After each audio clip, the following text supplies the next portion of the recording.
રિટેલનો stock આમ તો ઘણો ચાલી ગયો છે, સારી એવી તેજી પણ આપણે આ સ્ટોકની અંદર જોઈ છે, પરંતુ અત્યારે આપણી સાથે ચર્ચા કરવા માટે V2 રિટેલના હોલ ટાઈમ डायरेक्टर आकाश अग्रवाल साहब अपनी साथ जुड़ाई गया है। आकाश जी, बहुत बहुत स्वागत आपका CNBC बाज़ार पर। और सर, सबसे पहले यही चीज़ जानना चाहेंगे, देखिए आपने एक रेवेन्यू ग्रोथ जो है आपका बहुत अच्छा दिख रहा है Q3 के अंदर, और हमने H1 का जो परफॉर्मेंस था वो भी एक अच्छा देखा था। सर, आने वाले अभी FY25 और FY26 के लिए आप क्या गाइडेंस लेके चल रहे हैं, क्या टारगेट आपने सेट किया है ग्रोथ के लिए, अगर उसके बारे में थोड़ा इन डिटेल बता पाए।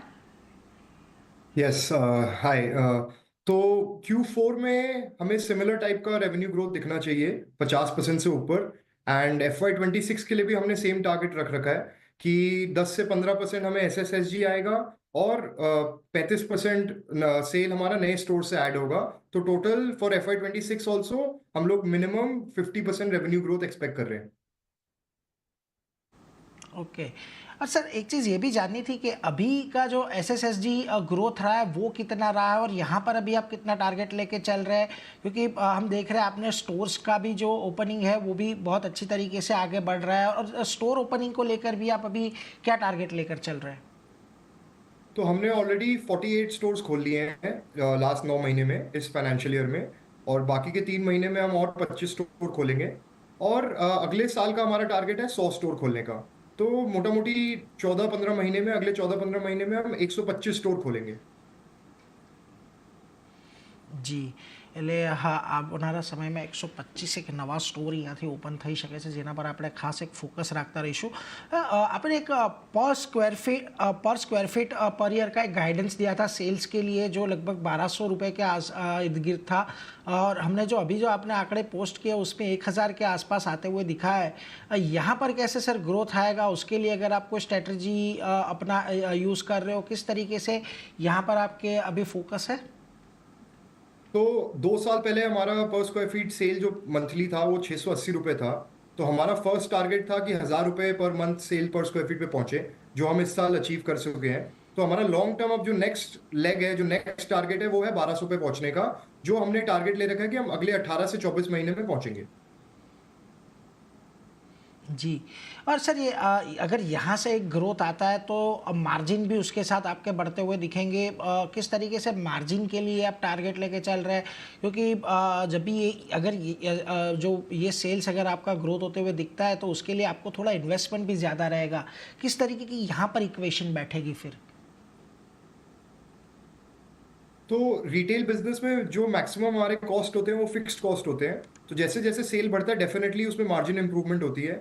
तो जब हमारा 1000 रुपये से लेके 1200 रुपये तक हमारा पर स्क्वायर फीट सेल बढ़ेगा मंथली, तो जो एबिटा मार्जिन है प्री इंड एस लेवल पे वो मूव करना चाहिए फ्रॉम 7% टू 9%। जी। सर, एक चीज़ आपसे ये भी समझना चाहूँगा कि ये जो आपका स्पेस है, रिटेल स्पेस, रिटेल गारमेंट का, उसमें हमें अभी बहुत कंपटीशन बढ़ते हुए दिखी है। बहुत सारे नए और बहुत सारी जो बड़ी कंपनियां हैं वो भी एक वैल्यू स्टोर लेके आ रही है, और बहुत अच्छी तरीके से उनका भी एक्सपांशन हो रहा है। ये टफ कंपटीशन के टाइम में आप किस तरीके की स्ट्रेटजी यूज़ कर रहे हैं, कहाँ ज़्यादा फोकस आपका रहेगा आने वाले टाइम में। देखिए, ये कंपटीशन तो ये दिखाती है कि ये स्पेस कितना एक्साइटिंग है और इस स्पेस का पोटेंशियल क्या है।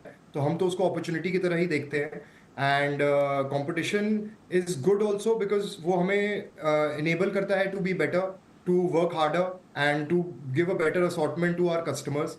बट इंडिया इतना बड़ा मार्केट है कि आराम से 4-5 बड़े नेशनल लेवल रिटेलर एक मार्केट में ऑपरेट कर सकते हैं। जी। तो सर, अभी आपका मार्केट शेयर की पोजीशन क्या होगी, और यहाँ पर अगर आप कोई टारगेट लेके चल रहे हैं मार्केट शेयर इंक्रीज के लिए। Sorry, can you repeat. Market share आपका अभी ये Q3 के अंदर आपको कितना मार्केट शेयर गेन हुआ है, यहाँ पर अगर आप कोई टारगेट लेके चल रहे हैं, कोई फोकस लेके चल रहे हैं। तो हमारा जो टारगेट होता है वो मार्केट शेयर का नहीं होता, वो हमारा टारगेट होता है SSSG का। तो अब हमारा बेस हो गया 1000 रुपये पर स्क्वायर फीट पर मंथ। तो इस पे हमारा 10% मिनिमम हमें SSSG एक्सपेक्टेशन है आगे। तो अगर हमारा 10% भी SSSG आगे अचीव होता है तो वी आर हैप्पी। तो अगर हमारा 10% भी नेक्स्ट 2 साल अचीव होता है then we would go to 1200 in 2 years। तो हमारा 1200 रुपये का जो नेक्स्ट टारगेट है वो 2 साल में अचीव हो सकता है। जी। और सर अभी आप एक वैल्यू फैशन के अंदर ही आप ज़्यादा आपको अभी कंट्रीब्यूशन मिल रहा है, या लग्जरी फैशन में भी कंट्रीब्यूशन बढ़ रहा है, वो रेशियो अगर अगर आप हमारे साथ शेयर कर पाए, कहाँ से डिमांड कैसे दिख रही है आपको, मतलब कैसे ट्रेंड्स अभी आपको नज़र आ रहे हैं? तो we are a pure value fashion player. हमारा एवरेज सेलिंग प्राइस जो है वो 300 रुपये है। हमारा कस्टमर बहुत फोकस्ड, हमारा अप्रोच है उन कस्टमर्स को, लोअर मिडिल क्लास और middle class customer who are looking for affordable fashion. तो जो भी हमें ग्रोथ मिल रही है वो वैल्यू फैशन स्पेस में ही मिल रही है। ओके। अच्छा, अभी जैसे हम लोग बात कर रहे हैं, थोड़े दिनों के अंदर बजट आएगा, और ये जो रिटेल सेक्टर है उसकी भी बहुत सारी डिमांड है बजट को लेकर। यहाँ से सर आप क्या एक्सपेक्टेशन लेके चल रहे हैं, क्योंकि एक तरफ हमें देखा है जो अर्बन कंजम्पशन है वहाँ पर थोड़ा डेंट आते हुए दिखा है, रूरल कंजम्पशन के अंदर थोड़ी बहुत रिकवरी है। किस तरीके से आप चाहते हैं कि गवर्नमेंट ये बजट के अंदर स्टेप्स ले, या तो आपको कोई सेक्टर स्पेसिफिक अगर आपको कोई एक्सपेक्टेशन हो? तो लास्ट 1.5 साल में हमने डेफिनेटली एक प्रेशर देखा है, इन्फ्लेशनरी प्रेशर भी रहा है। एंड आप लोग कंज्यूमर रिपोर्ट में, एफएमसीजी कंपनियां की रिपोर्ट में, कार कंपनीज की रिपोर्ट में देख सकते हैं, देर मतलब there is a slow down.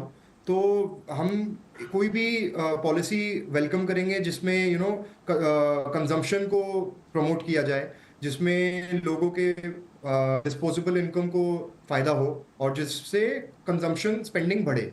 तो ऐसा कोई भी पॉलिसी बजट में जिससे कस्टमर्स के पास ज्यादा पैसा बचे और वो और कंजम्पशन को बढ़ा सके, दैट वी विल वेलकम। जी। और सर आने वाले टाइम में इंडिया के अंदर जोग्राफिक एक्सपांशन का अभी कोई आप प्लान लेके चल रहे हैं, या तो कुछ उसके उसके बारे में आपका डिस्कशन हो रहा हो? क्योंकि अभी भी western part of the country में आपका थोड़ा जो प्रेजेंस है थोड़ा कम है, वहाँ पर आप कोई मार्केट एंट्री करने के लिए अभी कोई प्लानिंग कर रहे हो? तो हमने अभी 2 नए स्टेट एंटर किए हैं। हमने एक स्टोर राजस्थान में खोला है, हमारा पहला स्टोर राजस्थान का, और सेकंड हमने आंध्र प्रदेश का पहला स्टोर खोला है, और हमें बहुत अच्छा रिस्पांस मिला है। बट हम क्लस्टर्स बेस्ड अप्रोच में ही बिलीव करते हैं। एंड 80% ऑफ स्टोर्स जो हम खोलेंगे वो सेम स्टेट्स और सेम सिटीज में खोल रहे हैं जहाँ पे हम ऑलरेडी प्रेजेंट है, और 20% स्टोर्स हम नए जोग्राफीज के लिए खोलने के लिए एलोकेट कर रहे हैं। और सर ये आपका जो स्टोर एक्सपांशन का प्लान है उसके लिए फंडिंग कैसे करेंगे? क्या आपके पास इनफ कैश बुक हैंड में है, या फिर कोई और रूट से आप फंड रेज करना चाहेंगे? किस तरीके का यहाँ पर आपका प्लान रहेगा? तो जो 125 स्टोर हमें नेक्स्ट 14 महीने में खोलने हैं वो सारे इंटरनल अप्रूवल्स और कंपनी के कैश फ्लो से ही फंड होंगे। इसके लिए कोई एक्सटर्नल फंडिंग की जरूरत नहीं है।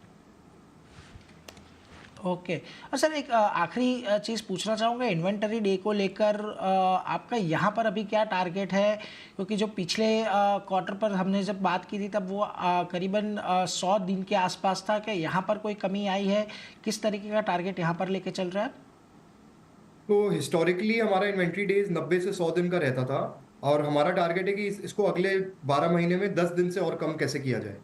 तो हम ऑलरेडी वर्क कर रहे हैं और अगले क्वार्टर से उसमें थोड़ा इजाफा दिखेगा। Okay sir.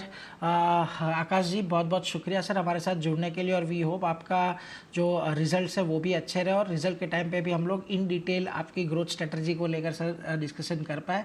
Thank you so much sir CNBC बाज़ार के साथ जुड़ने के लिए। Thank you.